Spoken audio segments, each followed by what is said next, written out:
नमस्कार, times now Bharat पर आपका स्वागत है। आपके साथ मैं हूं राकेश पांडे। शाम के 4:50 का वक्त हो चुका है। वक्त हो गया है देश के सबसे पसंदीदा डिबेट शो राष्ट्रवाद का। राष्ट्रवाद यानी देश से बढ़कर कुछ नहीं। और आज का सवाल कि ओवैसी ने क्यों कहा कि हर एक के सामने लाल नहीं टिकेगा। ओवैसी मुस्लिमों के नेता बन रहे, क्या अखिलेश ममता की सबसे बड़ी चिंता यही है? बिहार में सीमांचल में जीत के बाद आज ओवैसी एक बार फिर से सीमांचल पहुंचे लोगों का शुक्रिया अदा करने के लिए। वहां से उन्होंने अपनी यूपी की रणनीति का भी ऐलान कर दिया। इधर यूपी और बंगाल में सियासी बवाल मचा है कि आगे ओवैसी को साथ लेना चाहिए कि नहीं लेना चाहिए। सपा कांग्रेस के नेता खुलकर बोलने लगे हैं कि आरजेडी ने ना लेकर ओवैसी को गलती की, यूपी में बंगाल में तो ले लेना चाहिए। करेंगे चर्चा, लेकिन पहले एक रिपोर्ट आप देखिए।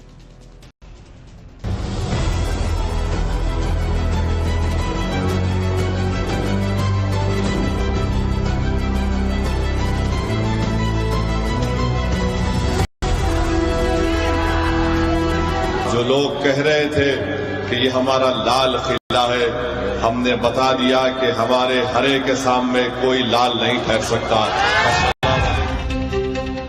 देश की सियासत ऐसे मोड़ पर है जहां ये चर्चा तेज हो चली है कि मुस्लिम वोट बैंक क्या शिफ्ट होने वाला है। क्या ओवैसी मुस्लिमों के सबसे बड़े नेता बनकर उभरने की कगार पर है?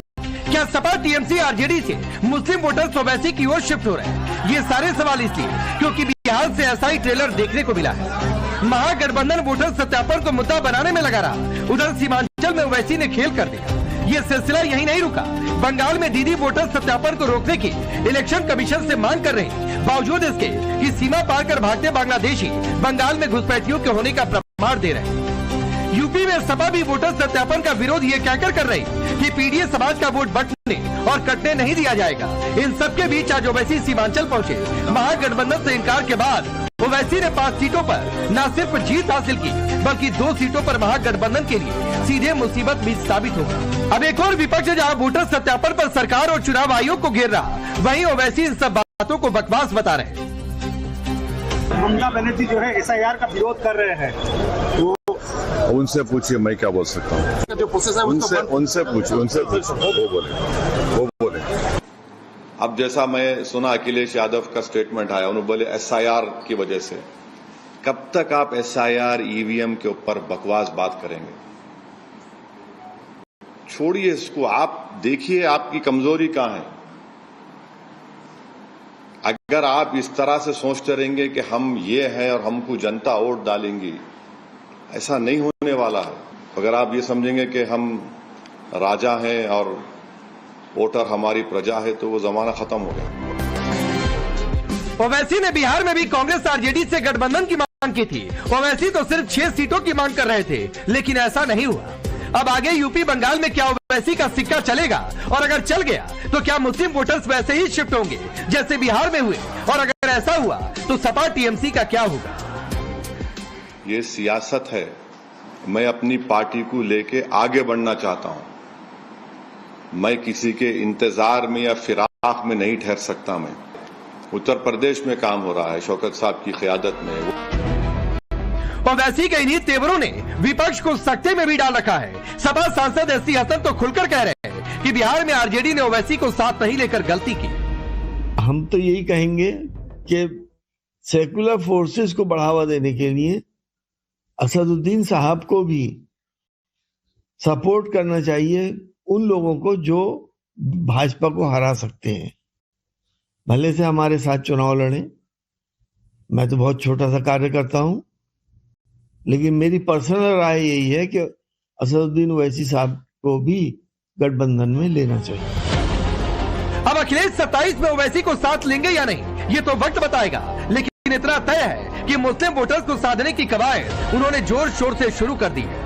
वाराणसी के दाल मंडी में चौड़ीकरण प्रोजेक्ट को वो बीजेपी का पॉलिटिकल प्रोजेक्ट बता रहे हैं। अपने प्रोजेक्ट को पूरा करने के लिए, पॉलिटिकल प्रोजेक्ट के लिए, कोई डेवलपमेंट प्रोजेक्ट नहीं है, पॉलिटिकल प्रोजेक्ट को पूरा करने के लिए डिवाइड एंड रूल का रास्ता अपना रहे हैं कि ऐसा माहौल बना दो कि उन्हीं के बीच में मतभेद हो जाएं और कोई ना कोई एडवांटेज उठा ले। इसलिए हमारी मांग है कि ये पॉलिटिकल डिमोलिशन कंप्लीटली रुकना चाहिए। दाल मंडी वाली बात रखो, एसआईआर पर और बिहार के इलेक्शन पे अलग से एक दिन बात कर लो।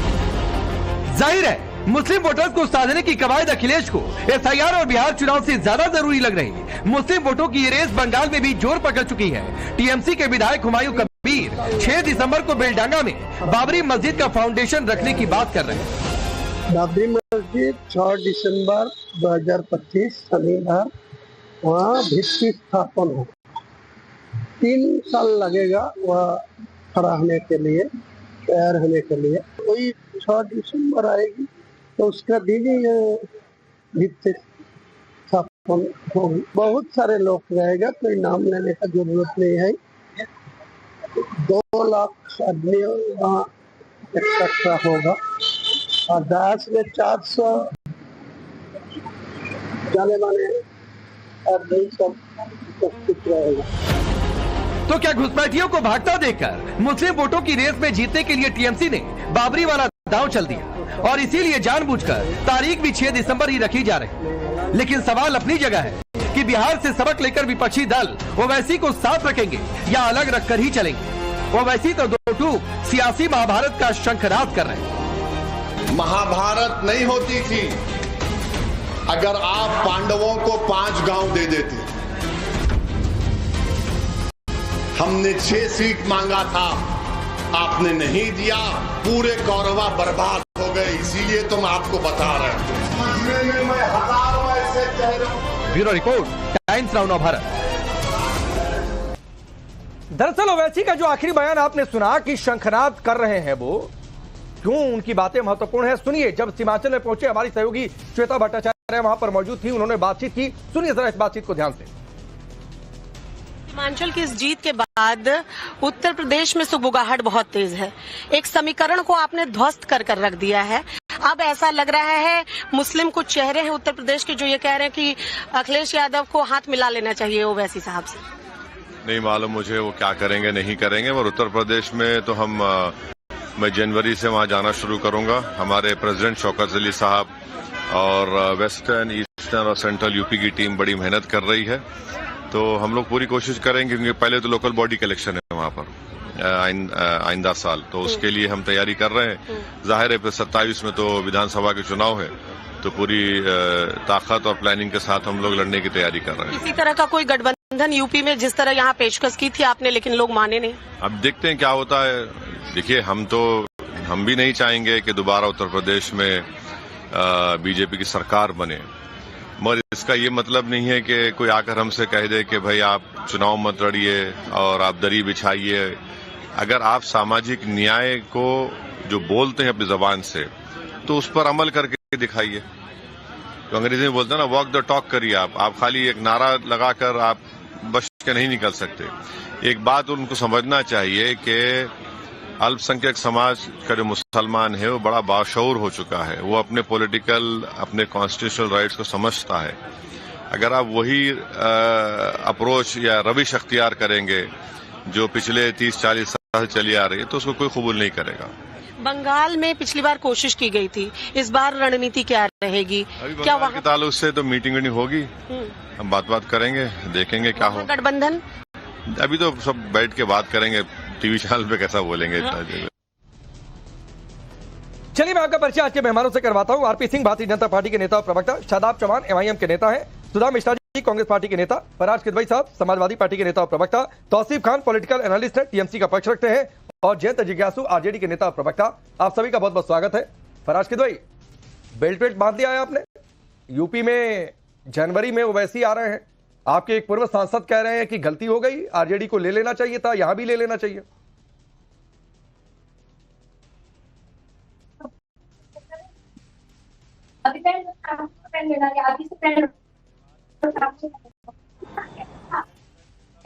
अरे आवाज नहीं आ रही आपकी फराज साहब, देखिएगा कहीं म्यूट तो नहीं है।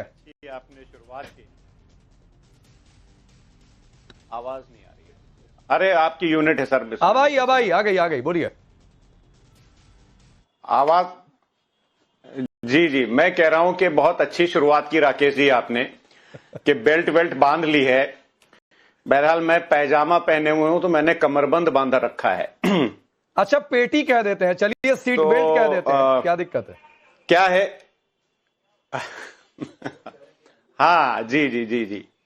देखिए राकेश जी, अभी असदुद्दीन ओवैसी साहब को मैंने सुना, आपने उनकी बाइट सुनाई और बहुत अच्छी आपने शुरुआत में एनालिसिस भी की। एक शेर याद आ रहा है मुझे, शेर सुनिएगा। कि हमें खबर है लुटेरे के सब ठिकानों की, शरीक के जुर्म ना होते तो मुखबिरी करते। बहरहाल शेर बड़ा गहरा है, बहुत सख्त है, लेकिन जहां तक पहुंचना था वो पहुंच गया होगा। देखिए, एक बात तो मैं क्लियर कर दूं राकेश भाई, कि जहां तक असदुद्दीन ओवैसी साहब का सवाल है, मैं उनको बहुत अच्छा आदमी मानता हूं और बहुत पढ़े लिखे आदमी हैं असदुद्दीन ओवैसी साहब। असदुद्दीन ओवैसी साहब एक बहुत ही काबिल बैरिस्टर हैं, कानून के बहुत अच्छे जानने वाले हैं, हमारे देश के आइन के बहुत अच्छे जानने वाले हैं। और ऑपरेशन सिंदूर के बाद जो है उनकी उनकी इज्जत हमारे दिल में और ज्यादा बढ़ गई है। और अभी लेकिन क्या होता है कि जैसे भारतीय जनता पार्टी से हमारे बहुत इख्तिलाफात हैं, लेकिन भारतीय जनता पार्टी में कुछ नेता ऐसे हैं जो हमें पसंद हैं, सेक्युलर लोग हैं, वो चाहते हैं कि वो हार्ड लाइनर उनकी पार्टी ना रहे। जैसे मुझे सुधांशु त्रिवेदी जी बहुत पसंद है, जैसे मुझे नितिन गडकरी जी बहुत पसंद है, तो वैसे ही असदुद्दीन ओवैसी साहब भी मुझे बहुत पसंद है। लेकिन एक प्रॉब्लम है राकेश जी, असदुद्दीन ओवैसी साहब ने सामाजिक न्याय की बात की, और यह सही बात है कि हमारी पार्टी का जो जन्म है वो सामाजिक न्याय की लड़ाई लड़ते हुए श्रद्धेय नेताजी ने शुरू किया। प्रॉब्लम क्या है ओवैसी साहब में, ऐसा क्या है जो आपको प्रॉब्लम क्रिएट कर गया, नहीं पसंद है? कि नहीं, मैंने तो उनकी कितनी तारीफ की, इतनी तारीफ तो शायद उनके प्रवक्ता भी ना कर पाए।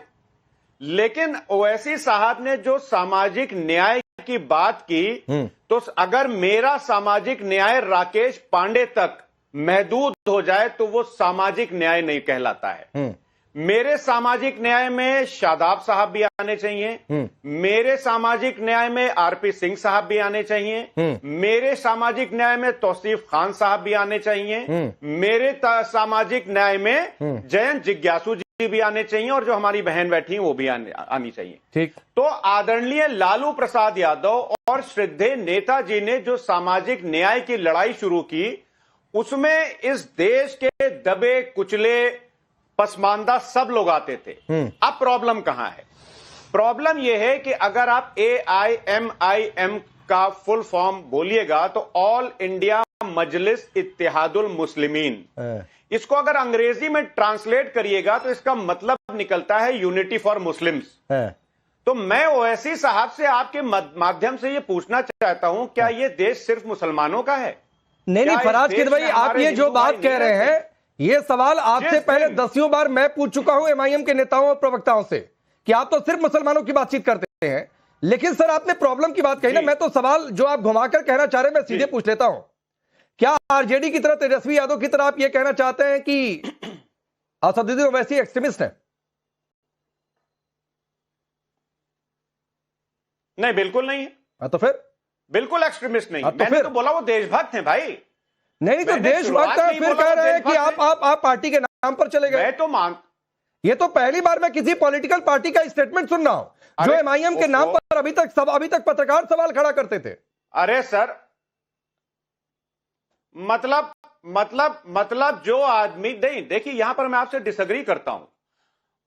क्या उनकी पार्टी का नाम अगर AIMIM है तो वो देशभक्त हमारा छोटा भाई शादाब भी है। लेकिन प्रॉब्लम विचारधारा की है। डिफरेंट विचारधारा होने का मतलब ये नहीं है कि वो देशभक्त नहीं है। ठीक है। तो आप ये समझिए राकेश जी कि भारतीय जनता पार्टी से जो हमारी अदावत है, ठीक, भारतीय जनता पार्टी का जिन मुद्दों पर हम उनकी मुखालिफत करते हैं, उन्हीं मुद्दों पर हम मुखालिफत करते हैं असदुद्दीन ओवैसी साहब की। ठीक है, जिस दिन तो ठीक है ना सर, अगर उन्हीं मुद्दों पर मुखालिफत करते हैं लेंगे तो आप जो है बीजेपी को भी कम्युनल पार्टी होने का आरोप लगाते हैं, आप जो है MIM पर भी कम्युनल पार्टी होने का आरोप लगा रहे हैं। ये मैं मानकर चल रहा हूं। शादाब जवाब दीजिए। है आरोप क्या? हाँ ठीक है, तो आप MIM को भी कम्युनल कह रहे हैं। शादाब, आपकी पार्टी कम्युनल पार्टी है, कोई गठबंधन नहीं होगा। कहां से आप लोग सोच में पड़े हुए हैं? राकेश पांडे जी, बिहार चुनाव से पहले तमाम तरह के षड्यंत्र हमारे राष्ट्रीय अध्यक्ष तय करेंगे। फराज भाई आपके बीच में नहीं बोला था। बिहार चुनाव से पहले हमारे नेता और हमारी पार्टी के विरुद्ध तमाम षड्यंत्र आरोप रचे गए। हमारे नेता को उग्रवादी कहा गया, एक्सट्रीमिस्ट कहा गया, किसी ने टीम कहा, किसी ने कहा ये बाहरी हैं, लेकिन सीमांचल की सम्मानित जनता ने बता दिया कि बैरिस्टर ओवैसी साहब सीमांचल की बेबाक आवाज है, गरीबों की आवाज है, और हमने 5 विधायक जिता करके अपने आप को साबित करके दिखाया है। वहां हमें सभी वर्गों का वोट मिला है। दूसरी बात, मेरे राणा रंजीत साहब वहां प्रत्याशी थे। मैं बड़े भाई फराज किदवई से कुछ सवाल करना चाहता हूं उत्तर प्रदेश के संबंध में। उन्होंने कहा मेरी पार्टी का नाम, पहली बात, मेरी पार्टी चुनाव आयोग में रजिस्टर्ड है। सर आपने अकाली दल पे सवाल खड़ा नहीं किया। जो शिवसेना के साथ आप गठबंधन में रहे, उस शिवसेना पे आपने नाम को लेकर सवाल नहीं किया। आप राजभर, जो एसपी सुहेल देव राजभर के नाम से पार्टी है, उस पर सवाल खड़ा नहीं किया। आपने निषाद पार्टी पर सवाल खड़ा नहीं किया। आप सवाल सिर्फ मुझ पे खड़ा करेंगे। शायद इसीलिए समाजवादी ने कोई मुसलमान को सीएम नहीं बनाया कि उसने नाम नहीं बदला। फराज किदवई साहब, आप भी अपना नाम बदल लीजिए। हो सकता है अखिलेश यादव आपको चीफ मिनिस्टर बना दे। सर, मैं पॉलिटिकल रिप्रेजेंटेशन की बात कर रहा हूं। 20% अब दरी नहीं लगाने वाला है। हम अपना पॉलिटिकल रिप्रेजेंटेशन की बात कर रहे हैं, मिलकर के बीजेपी को हराने की बात कर रहे हैं। मैं आपको न्योता दे रहा हूं सर, खुलेआम न्योता दे रहा हूं। हम मिलकर बीजेपी को हराना चाहते हैं। क्या बीजेपी के नाम में हिंदू नहीं है तो आप उसको सेकुलर का सर्टिफिकेट दे देंगे सर? ये सब बातें सर जनता जान चुकी है। नहीं शादाब, वो तो बीजेपी कभी कम्युनल पार्टी कह रहे हैं। मैंने तो कहा कि आप आरोप लगाते हैं, पीछे से कह दीजिए आरोप थोड़ी लगाते हैं, वो तो कंफर्म है। वो आपको भी कम्युनल कह रहे हैं। फराज किदवई, आप जवाब दीजिए। मैं उसमें एक चीज और ऐड कर देता हूं। आप पार्टी के नाम पर गए ना, रेवंत रेड्डी कांग्रेस के नेता, और उन्होंने क्या कहा? कांग्रेस का मतलब मुसलमान और मुसलमान का मतलब कांग्रेस है। तेलंगाना के मुख्यमंत्री हैं, तो जरा उधर भी पूछ लीजिएगा फिर उसी परिभाषा के हिसाब से। देखिए, मैं अपने छोटे भाई शादाब की एक बात का जवाब दूंगा। इन्होंने शिवसेना का जिक्र किया, चलिए बहुत अच्छा है, शिवसेना का जिक्र कर लिया। इन्होंने मुझसे पहले भी बोला कि साहब शिवसेना में तो शिव लगा हुआ है, तो उनसे भी आप दूरी करिए। अरे भगवान का नाम लगा हुआ है।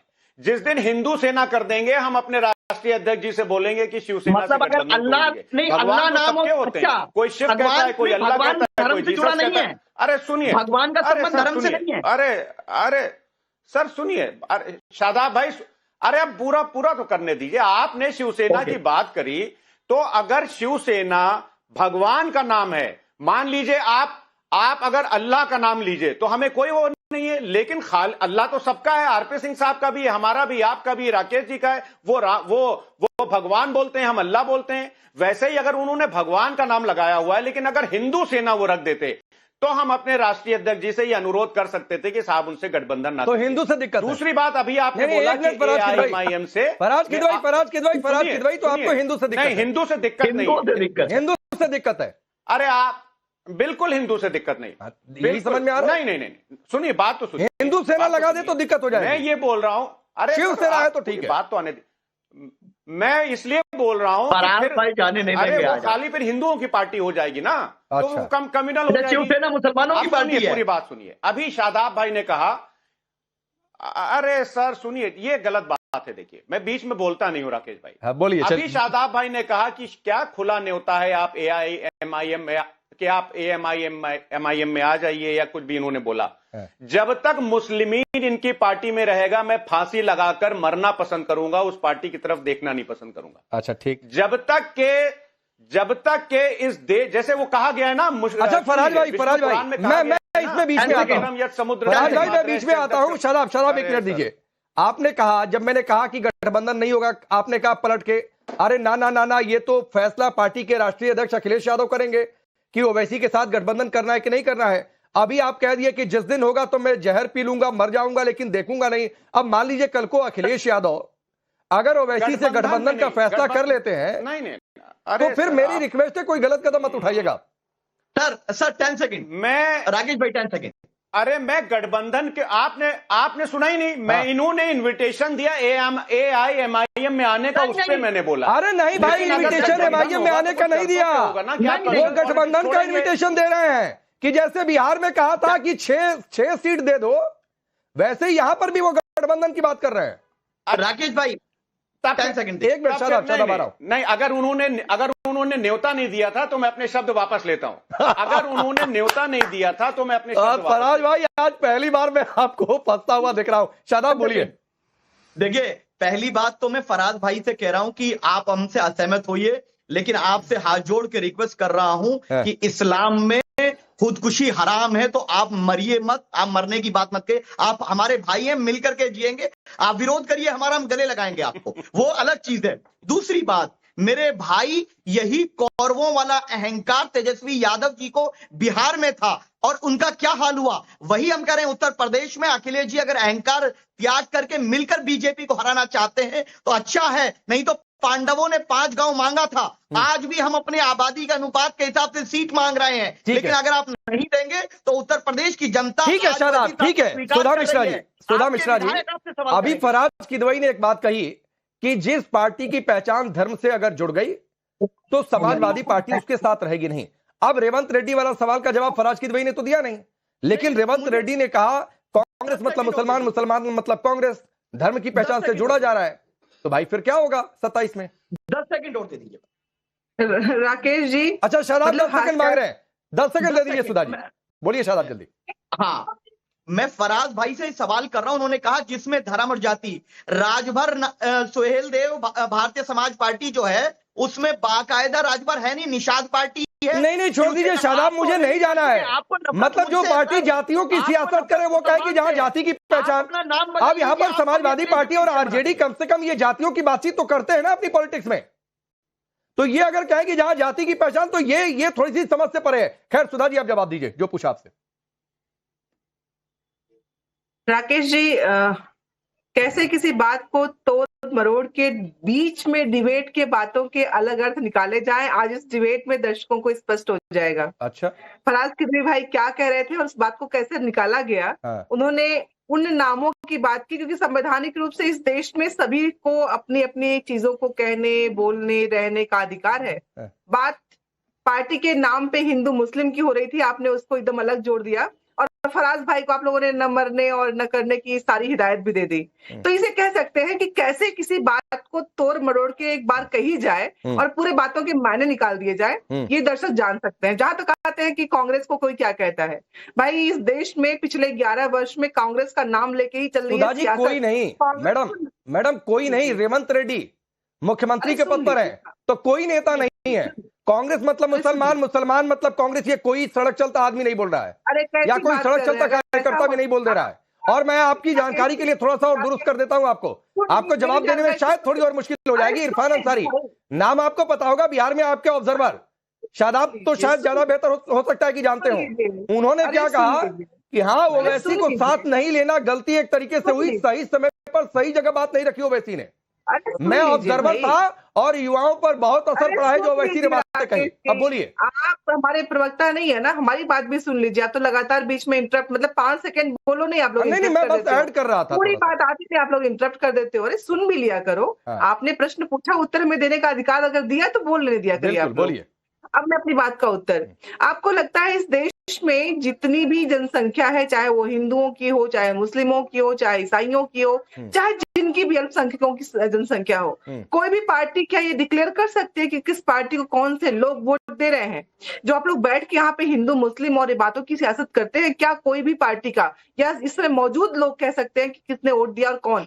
क्या कांग्रेस को सिर्फ मुस्लिम देते हैं या कांग्रेस ने जो कुछ देश के लिए किया है सिर्फ मुस्लिमों के लिए किया है? आप लोग जब ये प्रश्न कोई कह देता है, उसको आधार बना के कांग्रेस के पूरे विचारधारा को खत्म करने की जो कोशिशें होती हैं, उस पे जवाब देने के लिए तो बेहतर है कि आप लोग खुद देखें किस देश ने किया क्या अब तक।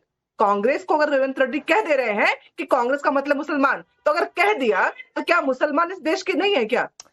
अरे मैडम ये हम थोड़े नहीं कह रहे हैं, ये मैं कह रहा हूँ। आपने आपकी पार्टी के आला कमान ने जाकर पूछा क्या रेवंत रेड्डी से कि आपने ऐसा क्यों कह दिया? हमारे प्रवक्ताओं को टीवी डिबेट में जवाब देना मुश्किल हो जा रहा है। अरे राकेश जी, इतना बौखलाहट से नहीं मैं बौखला थोड़ी नहीं रहा हूँ, मैं तो आपके पार्टी के नेता को कोट कर रहा हूँ और मैं कह रहा हूँ किसी पार्टी को, किसी नेता को नहीं। जो फराज किदवई ने बात कही वो बिल्कुल सही कही। आप अपनी पार्टी को, आपके नेता आपकी पार्टी के एक सिटिंग सीएम, वो आपकी पार्टी की पहचान को एक धर्म से जोड़ने की कोशिश कर रहे हैं। अरे सुन लीजिए भाई, इस देश में धर्म की राजनीति कौन कर रहा है? धर्म की राजनीति के आड़ में लोगों की आंखों में धूल कौन झोंक रहा है? और कौन धर्म को अधर बना किस देश तो के लोगों को कांग्रेस बांट मतलब रहा है, मुसलमान सबको पता है। मुसलमान मतलब कांग्रेस, ये कौन सी अरे सियासत है? कैसी बात ये कर रहे हैं? धर्मनिरपेक्ष आप सियासत जानते है। हैं इसका उत्तर रेवंत रेड्डी से लिए क्या ये बात राहुल गांधी या हमारे नहीं सुधा मिश्रा जी, कांग्रेस मतलब मुसलमान, मुसलमान मतलब कांग्रेस, ये धर्मनिरपेक्ष सियासत है?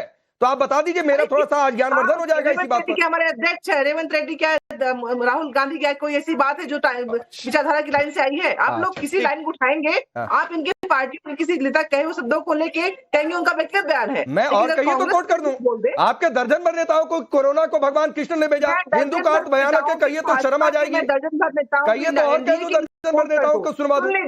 मैं दर्जन भर नेताओं को कोट कर दूं जो अपनी पार्टी में होते हुए उस पार्टी के खिलाफ बयान देते हैं, मैं भी कोट कर दूं क्या? चलिए ठीक। तो मैं ये खबर चला रहा हूं कि कांग्रेस नेता ने कहा कि रेवंत रेड्डी का बयान पार्टी विरोधी है। अब पार्टी का आला कमान देखे कि रेवंत रेड्डी पर अनुशासनहीनता की कार्रवाई होगी कि नहीं होगी। चलिए मैं सुधा मिश्रा आपकी इस बात से एक लाइन लेकर चलता हूं, और आप धर्म की बात कर रहे हैं। मैं थोड़ा सा जैन जिज्ञासु और आरपी सिंह थोड़ा सा आप लोगों के पास विलंब से आ रहा हूं। तौसीफ खान, आप जिस पार्टी को सपोर्ट करने के लिए बैठे हैं, उस पार्टी के एक विधायक है हुमायूं कबीर। वो क्या रहे हैं कि 6 दिसंबर को बेलडांगा में बाबरी की नींव रखेंगे। 6 दिसंबर बेलडांगा बाबरी, ये कौन सी सियासत है? धर्मनिरपेक्ष है आपके हिसाब से, या कैसा कहा जाए, बताइए। राकेश जी, आपने जिनका नाम लिया है शायद आपको मालूम नहीं है, वो उनका पार्टी में रहना नहीं रहना उसको लेके बड़ा सवाल है। उन्होंने ये भी अनाउंसमेंट कर दिया है कि वो अपनी नई पार्टी बना रहे हैं। तो पहली बात, उनका व्यक्तिगत कोई सवाल हो सकता है, उसको पहले आप तृणमूल पार्टी से ना जोड़ें। दूसरी बात, जो मेन मुद्दा है जिसको लेकर के हमें चर्चा करना चाहिए, वो तो चर्चा होता नहीं है। हिंदू मुस्लिम बस यही किए जा रहे।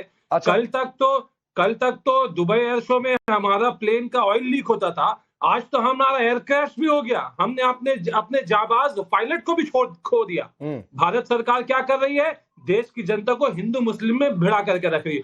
अब पूरा सहयोग में it is a sorry affair के मीडिया का पूरा सहयोग है इस बात में। इट इज सॉरी टू से, मैं भी आपको बता देता हूं आपकी भाषा में, सिर्फ कोर्ट ऑफ इंक्वायरी का ऑर्डर दिए गए हैं, और ये देखना सरकार से पहले एयरफोर्स का काम है। तो एयरफोर्स उसमें जांच करेगी कि वहां पर जो प्लेन क्रैश हो गया वो क्यों हो गया, उस क्रैश के पीछे की वजह क्या रही है। और ये कोई पहली बार प्लेन क्रैश नहीं हुआ है, तो सर उस पर भी कर लेंगे। लेकिन असल मुद्दा आप इस पर नहीं जवाब देना चाहते हैं। हुमायूं कबीर को, आप जिस पार्टी को सपोर्ट कर रहे हैं, अगर पार्टी निकाल देती तो मैं आपसे ये सवाल नहीं करता। और दूसरी बात है कि एसआईआर वोटर सत्यापन, आप उस पर भी कहेंगे ये कोई मुद्दा है क्या डिबेट करने के लिए? उधर रेल लगी हुई है, लाइन लगी हुई है कि भाई एसआईआर हो रहा है, भाग चलो अपने बांग्लादेश, और क्या तो बंगाल में घुसपैठिए ही नहीं है। भारत सरकार की बंधुआ मजदूर बनी हुई है, बीजेपी की बंधुआ मजदूर बनी हुई है इलेक्शन कमीशन को बंगाल की चीफ मिनिस्टर ने फिर से लेटर लिखा और कहा कि आपने जो एक्सरसाइज तय किया है, 2002 में 3 साल लगा था आपको एसआईआर करने में, और अभी आप कह रहे हैं बस कुछ महीने में कंप्लीट कर दो। जो बीएलओ जिनको अपॉइंट किया है वो भाई बिहार में भी ऐसे ही कंप्लीट हुआ था भाई, वहां भी साल भर का समय नहीं दिया गया था, आंगनवाड़ी वर्कर जिसकी अपनी जो चिंताएं थी, और जयंत जिज्ञासु यहाँ बैठे उनकी पार्टी भी चली गई थी। जी पहले मुझे बात कंप्लीट करने नहीं एकदम कंप्लीट करिए। आपने बधुआ मजदूरी की बात की, तो बांग्लादेश के लोगों को बिठाकर उनको भी बधुआ मजदूर बना कर रखा था क्या? रुक जाइए। जी हाँ, बंधुआ मजदूर बनी हुई है बीजेपी की। तो आंगनवाड़ी के वर्कर है, बीएलओ उन्हें बनाया गया जलपाईगुड़ी डिस्ट्रिक्ट से, उन्होंने कल सुसाइड किया। इसके पहले भी बीएलओ ऑफिसर्स ने सुसाइड किया है, और बाजाब्ता इसको लेकर के प्रोटेस्ट किया है कि ना तो आप प्रॉपर ट्रेनिंग देते हैं, ना तो आपने उसमें जो है सही टारगेट फिक्स किया है, और ये कि अपना वो डेली काम भी करते रहे और ये एसआईआर का भी काम करते रहे। उधर जो हमारे किसान भाई हैं वो जो है पैडी की हार्वेस्टिंग में बिजी है, वो पोटैटो की हार्वेस्टिंग में बिजी है।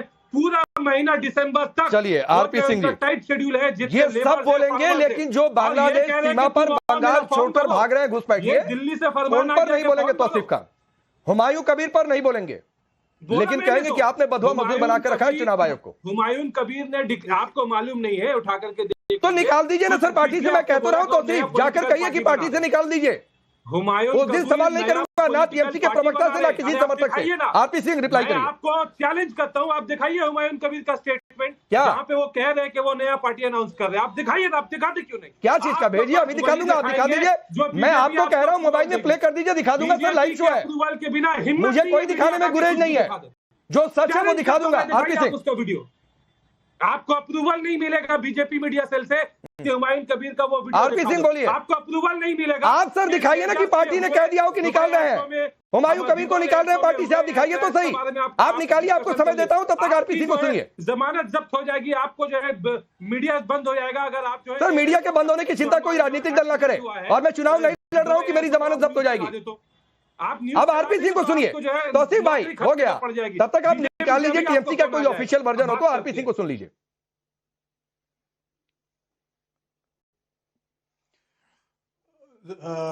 राकेश पांडे जी, इनको कल के कुछ वीडियोस दिखा दीजिए ना हाकिमपुर के। आपके चैनल ने और बाकी चैनल्स ने सबने कवर किया, सबने इंटरव्यू लिया। लोगों ने वहां कहा कि हमको टीएमसी ने संरक्षण दिया, हमको टीएमसी ने आधार कार्ड दिया, हमारा वोट बनाया। अब हम जा रहे हैं क्योंकि वहां पे एसआईआर हो रही है, हमें पता है हम पकड़े जाएंगे। जब हमारी सिटीजनशिप के कागज मांगे जाएंगे तो हम पकड़े जाएंगे। मैंने टोका नहीं, अच्छी बात नहीं। मैंने आपको आराम से सुना दोस्त, और थोड़ा धैर्य रखिए ना, अभी तो शुरू किया मैंने। और मेरा चैलेंज है, मैं अब से लेकर कल दोबारा आ जाऊंगा डिबेट पे, नहीं तो सोमवार को दोबारा बैठ जाएंगे डिबेट पे। राकेश जी, ये अच्छी बात नहीं है। बोलिए सर, नहीं बोल रहे, नहीं बोल रहे, आप बोलिए, एक शब्द नहीं बोला बीच में। नहीं बोलिए, आप अपनी बात पूरी करिए।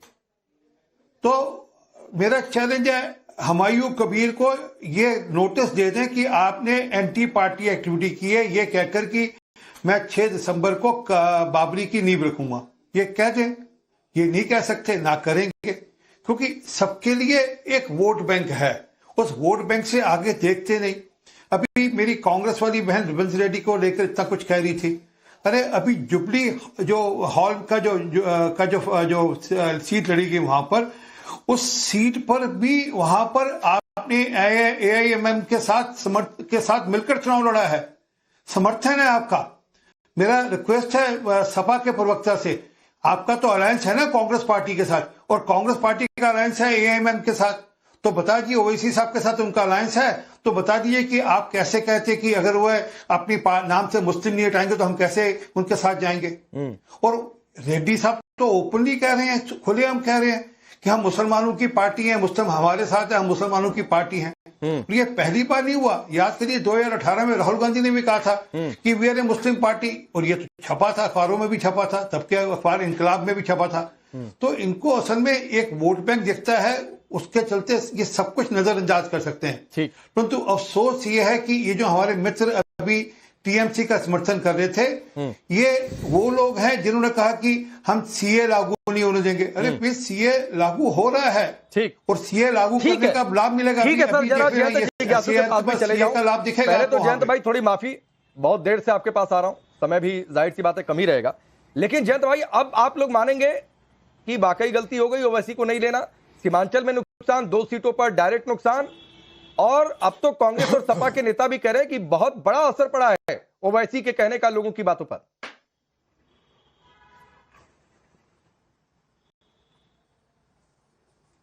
देखिए, हम लोग एक समाजवादी दल के विचारधारा और नीति, कार्यक्रम, उसूल के साथ राजनीति करते हैं, और समाज के अंदर समता कायम हो, किसी के साथ भेदभाव नहीं हो, सबको सर उठा के चलने का मौका मिले, इसी के इर्द गिर्द हमारी राजनीति मोहतरम लालू प्रसाद जी से लेकर तेजस्वी जी तक जारी है। और चुनावी नतीजे हमारे इरादे को नहीं प्रभावित कर पाते। जाने कितनी बार अतीत में हम लोगों की शिकस्त हुई, लेकिन हार जीत से परे हमारे मूलभूत सिद्धांत जो हैं, उससे हम कभी विचलित नहीं हुए। और दुनिया को पता है कि जब जब हमारे संविधान पर, लोकतंत्र पर कोई कुठाराघात हुआ और किसी ने आइन के बाहर जाकर छलकने की कोशिश की, तो हम लोगों ने उसका मुकम्मल प्रतिकार किया और जवाब दिया। आडवाणी जी जब रथ लेकर चले थे तो यही लालू प्रसाद जी थे जिन्होंने उनको यहाँ पर गिरफ्तार किया। जब बाबरी मस्जिद को ढाने के लिए लोगों ने उन्माद फैलाने की कोशिश की, तो वही रफीकुल मुल्क मुलायम सिंह जी हैं जिन्होंने कार सेवकों पर बल प्रयोग करके उस पर नियंत्रण पाया। बल प्रयोग हम कह रहे हैं कि भारत एक साझा विरासत का देश है। जयंत भाई, बल प्रयोग नहीं, गोली चल गई थी सीधे। मैं मेरा जो शब्द है वो तो मैं इस्तेमाल करूंगा। जी जी, मैं कई बार इस तरह के फैसले, भक्तों की हत्या की। आप मैं आपसे कह रहा हूं ना, नहीं अभी तो उत्तर प्रदेश में एनकाउंटर राज कायम है ना। निरपराध मासूम निर्दोष लोगों को जिस तरह से, और चाहे वो जुडिशियल कस्टडी में भी मर्डर हो रहा हो, तो ये तो देश दुनिया देख रही है। लेकिन जब भी वहां पर धर्म कोई आतताई और एंटी डेमोक्रेटिक फोर्स, परंतु जो आपको मैंने सुना, मैंने किसी के बीच में बोला, अरे भाई कौन बोल रहे हैं मुझे नहीं मालूम। सुन लीजिए, अरे सुनिए ना भाई, बदतमीज आदमी, मैंने आपको पूरी तरह से सुना, बड़ी खबर आ रही है इज्जत के साथ, और ये बड़ी खबर बिहार में बदलती सियासत को भी बताएगी, उस पर भी जाऊंगा। बदतमीज आदमी। जयंत अपनी बात पूरी करिए। राकेश पाठक जी, कैसे लोगों को आपने बुलाया रखा है भाई? मैं रोक हमने दिया, सबको कैसे शांति से सुना होता है, जो कुछ भी बोलते अब यहाँ कोई तय थोड़ी नहीं करेगा कौन कैसा है। हाँ, आप अपनी बात नहीं, हमको दिखाई नहीं पड़ रहा ना, हमको दिखाई नहीं पड़ रही है ना। आपने कैमरा भेजा है, मैं जूम से जुड़ता तो दिखाई पड़ती। मैं आपसे कह रहा हूं राकेश जी कि हम लोगों के यहाँ बिहार में जिन लोगों ने भी हमारे एजेंडे को समर्थन दिया, वोट किया बड़े पैमाने पर, हमारे गठबंधन को, उन सबके प्रति हम शुक्रगुजार हैं। और जिनका हम विश्वास अर्जित करने में असफल रहे, हम उनका भी दिल जीतने की कोशिश करेंगे। लेकिन यह व्यवस्था का चुनाव था, यह तंत्र का चुनाव था, और बड़े पैमाने पर ये कोई समान प्रतिस्पर्धा नहीं रही। प्रोपेगेंडा के मामले में भी लेवल प्लेइंग फील्ड नहीं था। प्रचार के मामले में, हमारे चीजों को लोगं तक पहुंचाने के मामले में, इसीलिए मैं आपसे कह रहा हूं, नहीं, जमीन पर ही हम लोग आसमान में नहीं रहते। हम तो जमीन की बात आपसे कह रहे हैं कि ये नतीजे बिल्कुल ही भरोसे से पड़े हैं। और इसीलिए जहां हमारा 50,500 से जहां हमारी जीत हुई, संदेश विधानसभा क्षेत्र है आरा में, वहां हमको 27 वोट से हरा दिया। तब जबकि रिटर्निंग ऑफिसर एक महिला एसडीएम थी, उन्होंने कहा सर्टिफिकेट बन रहा है आपका। और पता नहीं जदयू के उम्मीदवार बाहर निकले, किन लोगों ने फोन करके डीएम पर दबाव बनाया और नतीजा को पलट दिया। सर फिर वही बात है, ऐसी बातें कहेंगे तो लोग नहीं सपोर्ट करते हैं। जयंत भाई, लेकिन एक बड़ी खबर आ रही है, थोड़ा ध्यान से सुनिएगा जयंत भाई। बिहार में मंत्रियों के विभागों का बंटवारा हो गया है। For more of such videos, do like, share and subscribe to ET Now Swadesh.